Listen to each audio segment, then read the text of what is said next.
वो क्या सत्यनारायण कथा कह रही थी, अपराध में गिरफ्तार हुए? नहीं ना, पेपर लीक में ही गिरफ्तार हुए हैं। बोले गुड्डू पनवाड़ी को पकड़ लिया। बोले क्यों? बोले यूपीएससी के बाहर पान का खोखा लगाता था, जरूरी इसने पर्चा उठी। तो गुड्डू पनवाड़ी को पकड़ने से काम होगा? ये गांधी जी, मदन मोहन मालवीय, दीनदयाल उपाध्याय तो है नहीं कि उनको माला पहना है क्या? ये समायोजित हुए लोग हैं, जिसकी जब सरकार ने उसने अपने चेले चिंटुओं को अलग अलग स्थानों पर भर्ती बना दिया। माँ ने अपने मोतियाबिंद का ऑपरेशन टाल दिया कि लड़के को नौकरी मिल जाएगी तो करा। बहन की शादी रुक गई, गौना रौना रुक गया, बाप की कमर झुक गई, खेत बैल सब रहन हो गया। दोस्तों स्वागत है द भारत डिबेट शो में। दोस्तों डिबेट काफी मजेदार होने वाला है, इसलिए आप लोग से अनुरोध है कि डिबेट को अंत तक देखिएगा। दोस्तों आज के ये डिबेट में अमिताभ अग्निहोत्री सर ने पॉलिटिशियन को अच्छी तरह से डिबेट में धोया है। दोस्तों आज का ये डिबेट नीट के एग्जाम के को लेकर है। दोस्तों डिबेट काफी मजेदार होने वाला है, इसलिए आप लोग को डिबेट को अंत तक देखना। अगर आप लोग चैनल पे नए हो तो चैनल को सब्सक्राइब कर लेना। चलिए मेन डिबेट को स्टार्ट करते हैं। चलिए शुरू करते हैं। 180 दिन के भीतर सांसद की सीट भरी जा सकती है, विधायक की खाली कुर्सी पर आदमी बैठाला जा सकता है, लेकिन स्कूल में मास्टर रिप्लेस नहीं हो सकता। इससे बड़ा तमाशा कोई होगा क्या? और अगर इसको भी हम तमाशा ना कहें और इसको शब्दों की चाशनी में कुछ और कहने की कोशिश करें तो मेरा प्रणाम उन लोगों को। मैं वैसा व्यक्ति नहीं, मैं तो तमाशा ही कहूंगा। पुलिस पर्चे में एक प्रसंग मैंने देखा, पर्चा बनाने वालों ने 3 सवाल गलत ठेल दिए पर्चे में। क्या? स्वाभाविक है, पहली फुर्सत से वो कोर्ट में जाना था। मैंने कहा सुजाता जी कि पर्चा बनाने वालों को जेल भेज दीजिए। क्या? और जिन्होंने इनको चुना उनको भी जेल भेज दीजिए। भगवान का आशीर्वाद है, सत्यनारायण स्वामी की कृपा है, एक भी जेल नहीं गया। सब मूंछों में चमेली के तेल लगा घूम रहे हैं। क्या? दूध जलेबी खा रहे हैं, एक भी जेल नहीं गया। मैंने कहा था उनको जेल भेजिए, और किसने इन मूर्खों को चुना उनको भी जेल भेजिए। चाणक्य ने कहा है कि दंड विधान ऐसा होना चाहिए जिसकी अनुगूंज हो, गूंज नहीं, अनुगूंज इको हो। मुझे कोई राज्य सरकार में ये बताएगा, भारत भर की जितनी राज्य सरकारें हैं, कि जिन्होंने सीनियर आईएएस स्तर के अधिकारियों को जेल भेज दिया हो इस ऐसे कांडों में। सुजाता जी आप तो बड़ा अध्ययन करती, बताइए कोई है उदाहरण? चूहा बिल्ली पकड़ के सुचिता लाएंगे।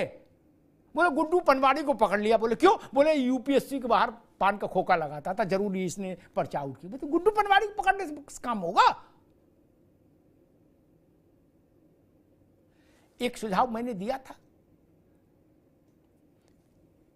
कि भाई जितने भर्ती बोर्ड हैं, इनमें जो लोग सरकारी पैसे से तनख्वाह लेते हैं, काजू वगैरह जो भी नाश्ते में लेते हैं, जूस वगैरह, वो भी हमारे पैसे से लेते हैं, और एसी में बिल्कुल चिल्ड अपना गाड़ी घोड़ा लेके बैठे हैं।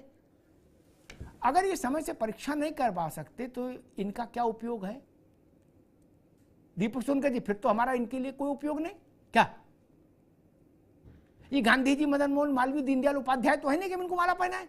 क्या ये समायोजित हुए लोग हैं, जिसकी जब सरकार नहीं उसने अपने चेले चिंटुओं को अलग अलग स्थानों पर भर्ती बना दिया। यही ना सुजाता जी, प्रैक्टिकल बात यही है। वो सब वहां काजू बादाम वगैरह खा रहे हैं, मौज ले रहे हैं। क्या भर्ती अटक रही, लटक रही है? क्या उनका KRA तय नहीं होना चाहिए? आशीष जी, प्राइवेट सेक्टर में एक छोटी सी नौकरी करने वाले को भी KRA का सामना करना पड़ता है।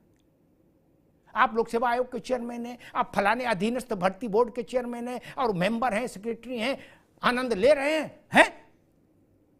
नेतागिरी झाड़ रहे हैं। आपके खिलाफ कार्रवाई क्यों नहीं होनी चाहिए?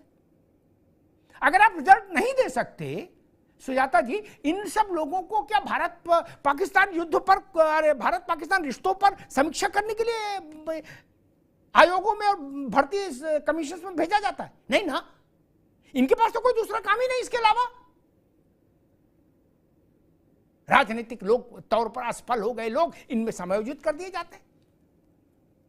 बोले भाई चलो कहीं नहीं खप पाया, चुनाव भी नहीं जीता, बोले चलो अपना आदमी इसको लगा दो। ये नहीं होना चाहिए। देश का सबसे अच्छा प्रतिभाशाली ब्रेन इन आयोगों में जाना चाहिए, भर्ती की संस्थाओं में जाना, एजेंसीज में जाना चाहिए। और एक बात जो मुझे सबसे ज्यादा चुभती है, कोई परीक्षा होती है, लाखों परीक्षार्थी जो बात कहते हैं उसको, ये सिस्टम किसी भी राज्य का हो, उसकी पहली कोशिश ये होती है कि डिनायल मोड में आ जाओ। हुआ ही नहीं जी ऐसा। प्रियंका जी ने क्या वीडियो किया, प्रियंका जी जाने। लेकिन मैं एक बात कहता हूं, दीपक जोनकर जी, क्या ये सत्य नहीं कि पटना में 2 FIR हैं, 16 लोग गिरफ्तार हैं, पोस्ट डेटेड चेक मिले हैं छापे में, पर्चे मिले हैं? क्या सच नहीं है? वो क्या सत्यनारायण कथा कह रहे थे इस अपराध में गिरफ्तार हुए? नहीं ना, पेपर लीक में ही गिरफ्तार हुए हैं।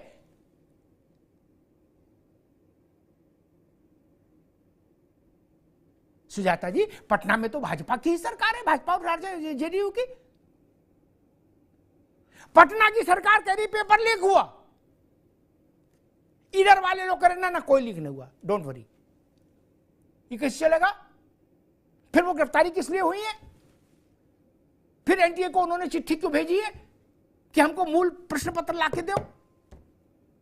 और मजे की बात, अभी तक मूल प्रश्न पत्र नहीं गए। मूल प्रश्न पत्र जाने में इतना टाइम क्यों लग रहा है? बहुत सारे सवाल हैं। मैं फिर कहता हूं, दिल्ली में मुखर्जी नगर आ जाइए, इलाहाबाद के कुछ इलाके हैं वहां चले जाइए, आपको समझ में आ जाएगा। एक छोटे से कमरे में 5-5 नौजवान रहते हैं सुजाता जी। दाल और चावल एक ही कुकर में डाल के उबाल लेते हैं, वही खा लेते हैं, ये कहिए पी लेते हैं। गरीब के बच्चे हैं वो, गरीब के बच्चे। मां ने अपने मोतियाबिंद का ऑपरेशन टाल दिया कि लड़के को नौकरी मिल जाएगी तो करा लेंगे। बहन की शादी रुक गई, गौना रौना रुक गया। बाप की कमर झुक गई, खेत बैल सब रेहन हो गया, और हम तमाशा कर रहे हैं। मैंने एक आंकड़ा दिया था, उस पर चर्चा नहीं हो पाई।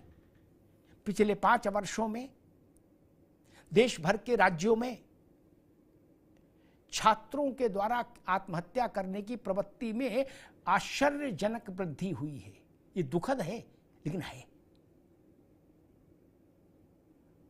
हम जब तक धूप से अलग हैं, हम अपना दूसरा रुख ले सकते हैं, बौद्धिक बातें कर सकते हैं। लेकिन सोचिए, हमारे आपके परिवार का बच्चा इसलिए पंखे से लटक जाए कि परीक्षा ईमानदारी से नहीं हुई, तो हमारे ऊपर क्या बीतेगा? तब हम सपा बसपा कांग्रेस भाजपा करेंगे? 20 साल का 22 साल का पाल पोस कर बेटा या बेटी। मैंने नीट में एक वीडियो देखा था, एक बच्ची ने अपने हॉस्टल की छत से कूद के आत्महत्या की थी। वो वीडियो देखा था, मैं आधा घंटा तक रोता रहा वीडियो देखकर। राजनेताओं को ऐसी संवेदनशीलता क्यों नहीं आती? हर जगह थेतराई नहीं चलती, और हर जगह थेतराई करनी भी नहीं चाहिए। मैं फिर कहता हूं, चुनाव आएंगे जाएंगे, सरकारें आएंगी जाएंगी, नेता आएंगे जाएंगे, ये देश यहीं रहेगा। 25 लाख बच्चे बैठे नीट में। क्या कि नीट और क्लीन नीट नहीं हो सकती? जो लोग इम्तिहान दे रहे हैं, उनको अगर उस इम्तिहान पर भरोसा नहीं सुजाता जी, तो मैं किसी दूसरे के सर्टिफिकेट को कैसे स्वीकार कर लूं? बताइए। जो बच्चा इम्तिहान दे रहा है उसको भरोसा होना चाहिए, उसका टेस्टिमोनियल मिलना चाहिए कि परीक्षा ईमानदारी से हुई। और टेस्टिमोनियल कौन देते हैं? बाबू। दीपक भाई, ये सबसे खराब बात है। बच्चा सड़क पर है, कह रहा है पर्चा आउट हो गया, और बाबू जो एसी में बैठा है और अंजीर का जूस पी रहा है, वो कहता नो, कोई पर्चा आउट नहीं हुआ। ये तरीका ठीक नहीं। तो डिबेट को अंत तक देखने के लिए धन्यवाद। दोस्तों, आज का ये डिबेट आप लोग को कैसा लगा? आप लोग कमेंट सेक्शन में अपनी राय जरूर लिखें। साथ में आप लोग अगर चैनल पे नए हो तो चैनल को सब्सक्राइब कीजिए और बेल आइकन को प्रेस कर लीजिए। चलिए दोस्तों मिलते हैं कोई और लेटेस्ट डिबेट वीडियो में। तब तक के लिए जय हिंद, जय भारत, वंदे मातरम।